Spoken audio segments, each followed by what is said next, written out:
This is a 2008 Toyota Highlander base model, front wheel drive, 183,000 miles. This is the first part I'm actually having to replace other than a battery or brakes, and I just do oil changes on it. So the engine's hard to work on, but it's fairly reliable for not having a part fail until now. 3 hours to 2 hours to diagnose it was the water pump. I thought it was the AC compressor. To diagnose the sound. This is day 2. We took all this apart yesterday. About 6 hours of work to take this out and put the pump on. Now I'm going to put everything back on. So all in all, this is a 2-day job. And I think the dealer, it's like $2,000 or $1,200 to $2,000. I think it's an 18-hour job because they say they got to pull the engine. Local place, maybe $700 to do. It's not a dealership. Parts, water pump's about $60, $65. Gaskets are like $6. The O-rings are $6. You know, then your radiator fluid. You can change other parts out. I'm changing the belt. That's $20. You can change your thermostat if you want. That's $25 if you get the Toyota one. Idler pulleys are $40 to $50 if you want to change those. Mine aren't bad, so I'm not changing. So that's some of the water pump. I've actually already replaced it. Real quick, I'm going to run through the steps. This would probably apply to any Toyota V6 3.5 liter. The Highlander has a tight workspace, but start by removing the top motor mount here. This. 3 bolts. Then there's another bracket here. These 2 brackets, there's 2 bolts. That goes here, here. I remove that. This is a motor mount bracket. It's got several bolts here. This is why you have to jack the engine up and take the motor mounts off. I believe it's this bolt right here won't come out. So that's why you have to jack the engine up, because this bolt won't come out. This is the old water pump. The bearings went bad. It's much louder when it's running on the car. It's like it had a leak. So let me show you the motor mounts. You loosen this. You loosen this bolt. This is a motor mount. You don't even have to take it off. Loosen it up. I've jacked it up about 1 inch. And you loosen these 2 bolts right there.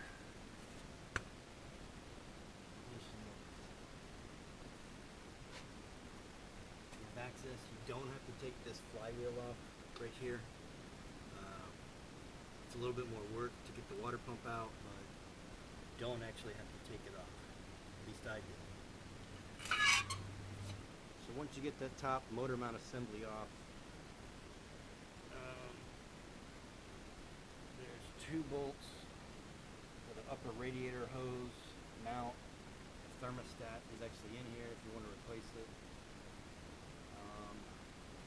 There's an O-ring here. It slips off if you want to replace. And there's an O-ring on the water pump right here that you want to replace. You can see it right here. You loosen the bolts on the flywheel to get it off, and actually leave it dangling. This is how we got it without taking the flywheel off. And when you have the engine jacked up about an inch, inch and a half, you're able to wedge the water pump out. There's, I think, 16 bolts for the water pump. You got to clean it. This is the new water pump already put on. You got to clean it out with a wire brush or a razor blade, the old gasket. And then you put this on when you install the water pump. You have to have this on loosely because it won't fit. So it has to actually be on there when you put it in. But, and then we leave it loose so we can install the other parts.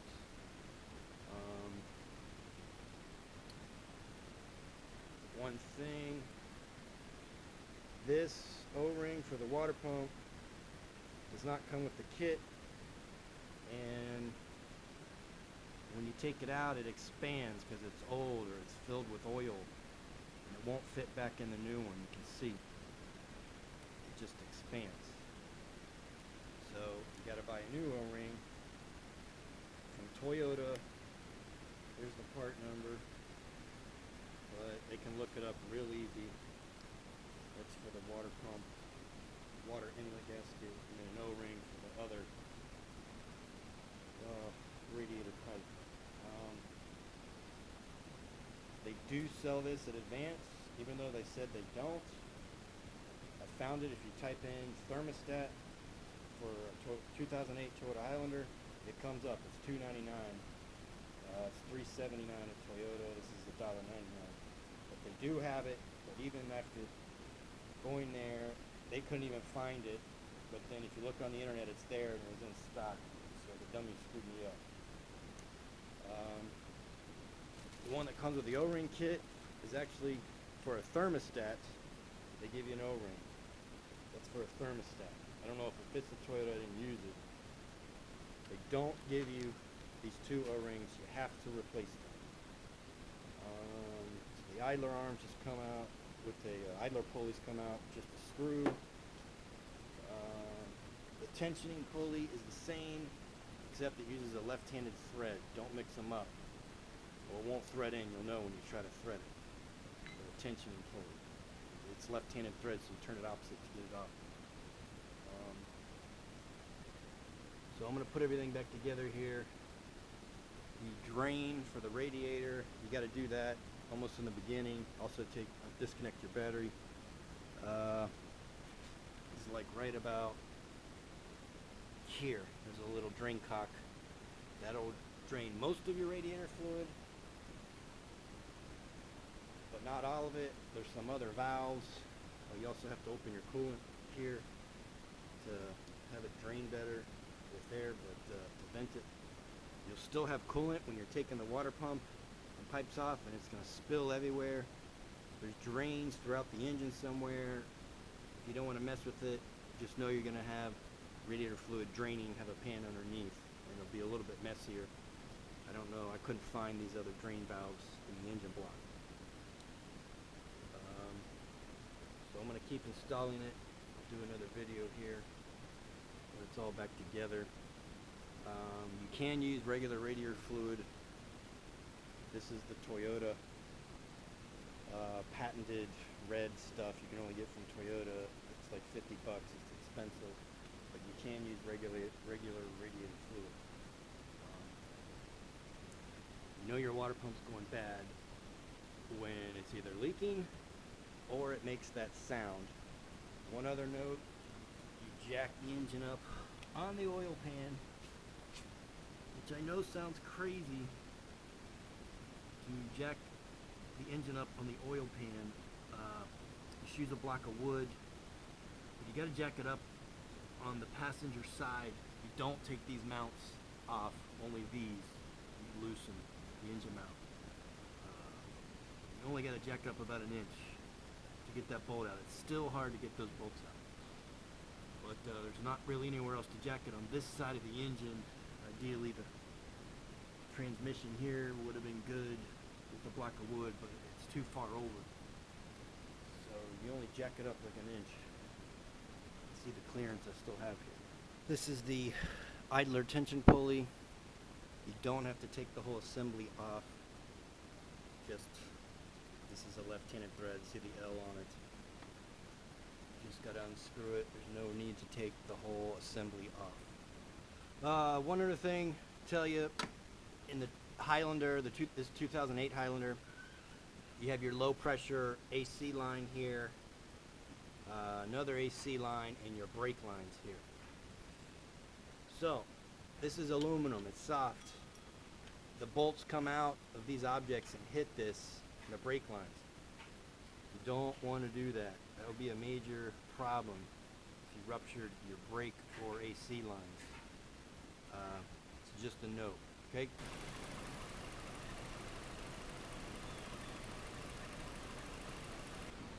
This is the reason why you jack the engine up. This one and one underneath here. This is why you jack the engine up. These two. All these can go in without jacking the engine, I think. Okay guys, that's it. It's all back together. Runs fine, no leaks. Always check for leaks.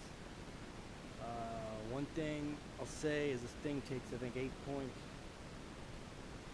quarts or 8.8 liters of radiator fluid, and when I filled it up, it only took about 6 liters so far. And I don't know, I've driven around the block to let it heat up, so maybe there's residual antifreeze in the block that stayed in there. I don't know. But that's it. It works. That's installing a water pump on a 2008 Toyota Highlander front wheel drive. Good luck.